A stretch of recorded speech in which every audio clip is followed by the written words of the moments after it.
এই মদের মতো জঘন্য ক্ষতিকর জিনিসকে হারাম করে বাংলাদেশের 18 কোটি মানুষকে।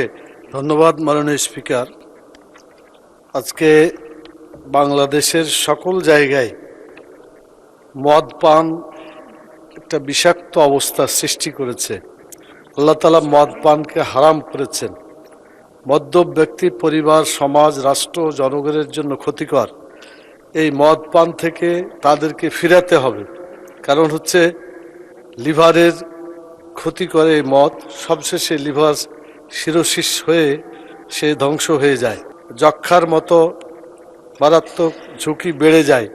শারীরিক ও মানসিক দুর্বলতা গ্রাস করে শেষ পর্যন্ত মৃত্যুর কারণও হতে পারে। বিশেষ করে আমাদের সমাজে যেখানে মদ পান করা হয় সেখানে ওই এলাকার মেয়েদের জীবন মদ্যপ ব্যক্তিদের দ্বারা ক্ষতিগ্রস্ত হয়। তারা ধর্ষণ, হত্যার শিকার হয় এবং সেখানে একটা ভয়াবহ পরিস্থিতির সৃষ্টি হয়।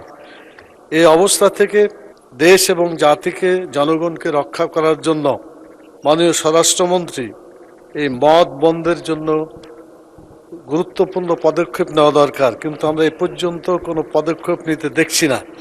এটা মারাত্মকভাবে সব জায়গায় ছড়িয়ে পড়ছে। সেজন্য আমি প্রস্তাব করছি মাননীয় স্পিকার, স্বরাষ্ট্রমন্ত্রী প্রয়োজনীয় অন্যান্য মন্ত্রণালয়ের সহযোগিতা নিয়ে হলেও এই মদের মতো জঘন্য ক্ষতিকর জিনিসকে হারাম করে বাংলাদেশের 18 কোটি মানুষকে বেঁচে থাকার এবং